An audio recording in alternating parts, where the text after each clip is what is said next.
America respects the right of all nations to chart their own path. My job is not to represent the world. My job is to represent the United States of America. U.S. President Donald Trump takes his populist message to the United States Congress. Hello, I'm Anand Naidu, and this is The Heat.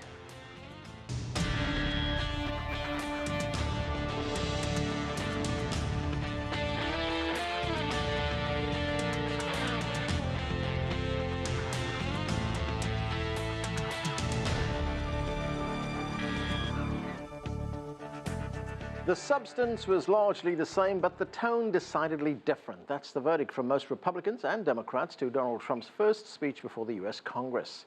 Immigration, trade, defense spending, and terrorism were all on the agenda. I spoke earlier with former U.S. Congressman and presidential candidate Ron Paul and began by asking for his reaction to President Trump's speech.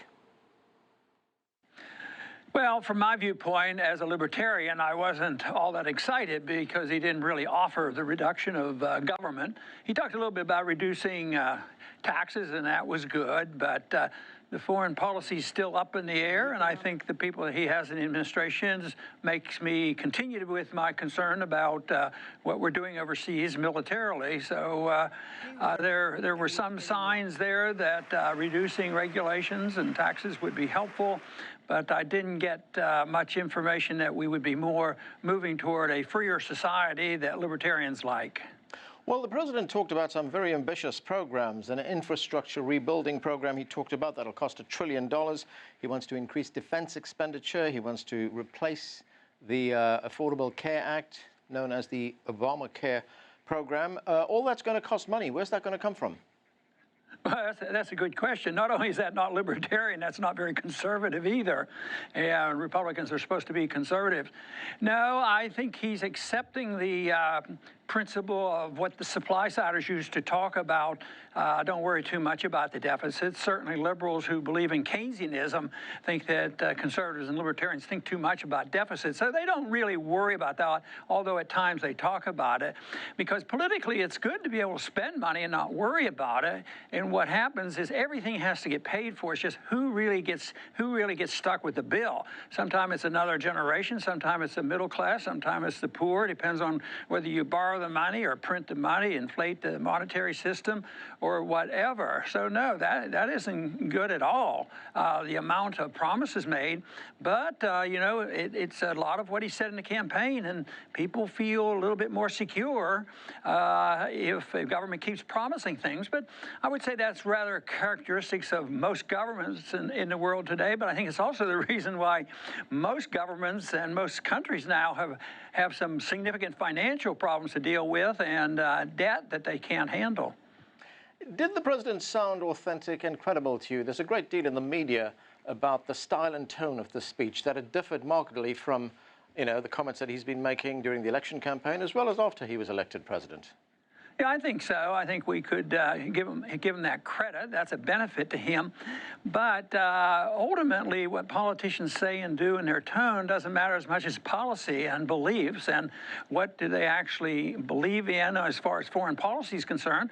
I'm, been interested for decades about monetary system and the business cycle and why we go through these ups and downs. And of course, that has to do with the Federal Reserve.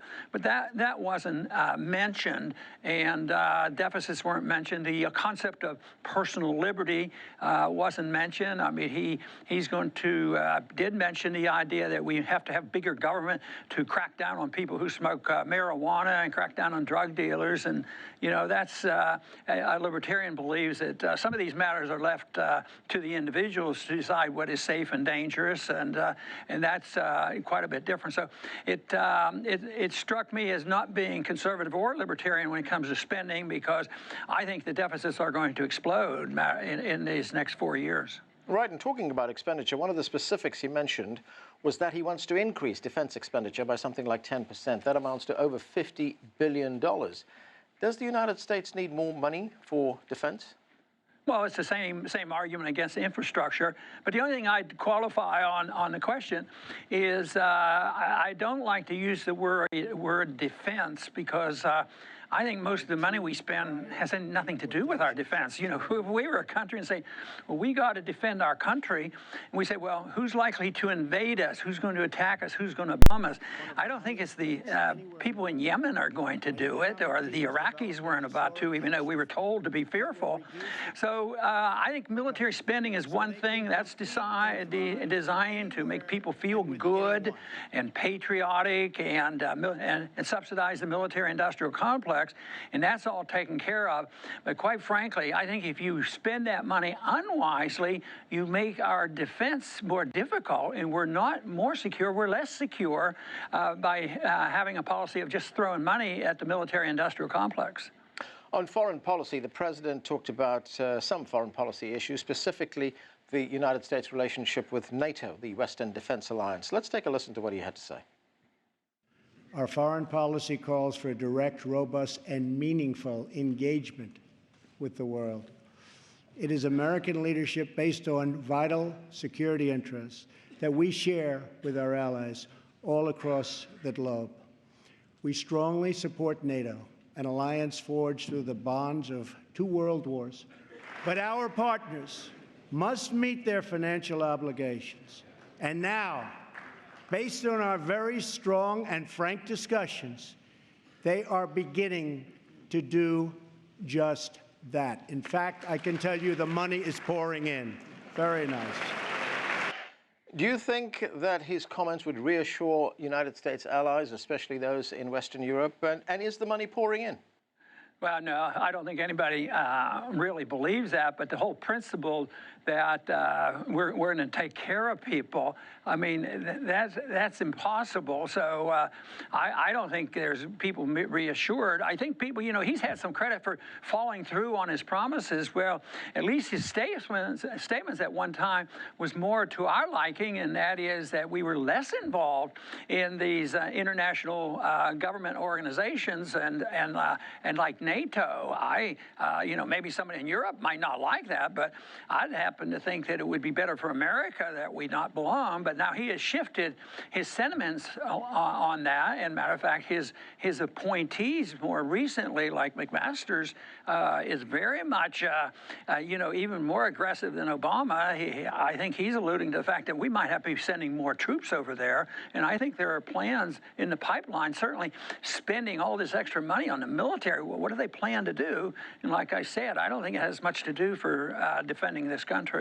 Right, and Congressman, how big a shift is that? There was a time when Donald Trump was being isolationist himself, saying we have to look after the United States, not worry about other countries. Yeah, there were some things. Matter of fact, I praised Obama both for what he did with Cuba. I've always argued we should be talking and trading with Cuba as well as with Iran, and there were improvements. On Trump, I appraised him for having a different attitude toward Russia, but he didn't talk about Russia, and his appointees are, you know, basically anti-Russian, and the UN representative from the United States yesterday was talking about sanctions, you know, on Syria and blaming Syria, which was just an antagonism to Russia, even though there was no evidence on the accusation of what Syria may or may not have done.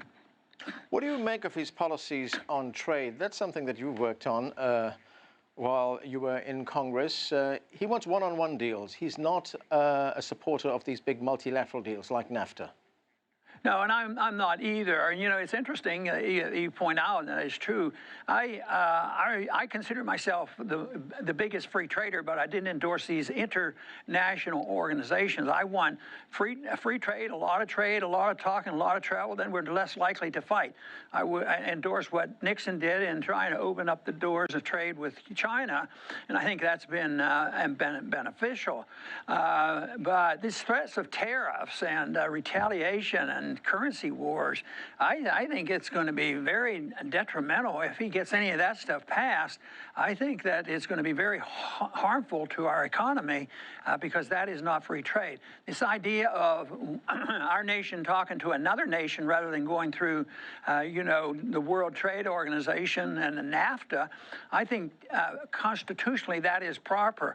Matter of fact, though, it's supposed to be the Congress. The Constitution said Congress should deal with foreign foreign trade and not the president. And yet we've deferred. We give the authority to the president to get into these organizations, but that's not what Trump's talking about. He wants to take over the management. But technically speaking, the Congress is supposed to be dealing with foreign trade transactions with other countries. Let's look at something else, and this is something that was closely watched by everyone, and that is immigration policy.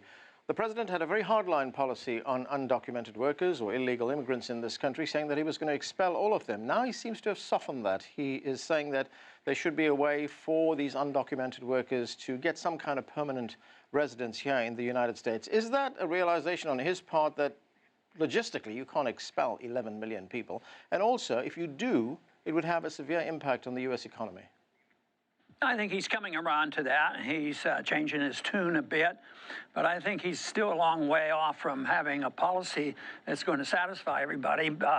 To try to concentrate on the problems we have with immigrants coming in here to work is that a wall is going to solve that problem. I just don't happen to believe that. You know, if that were the case, maybe they'd start coming in from Canada. I can just imagine the next wall going up between the United States and Canada. It makes no sense at all. I think he's starting to realize that. And I have a very simple suggestion, and that is no rewards for coming. You don't get anything for free. You can come and be generous in letting people come here to work, but also have a different foreign policy so that we don't have migrations of millions of people around the world going into Europe as well as into our country, and then giving them cash benefits. I mean, I don't know where those ideas have come from. So when you give incentives or create conditions elsewhere that we're responsible for, and we end up with more immigrants and migrants, and also we have to recognize that our problems here at home,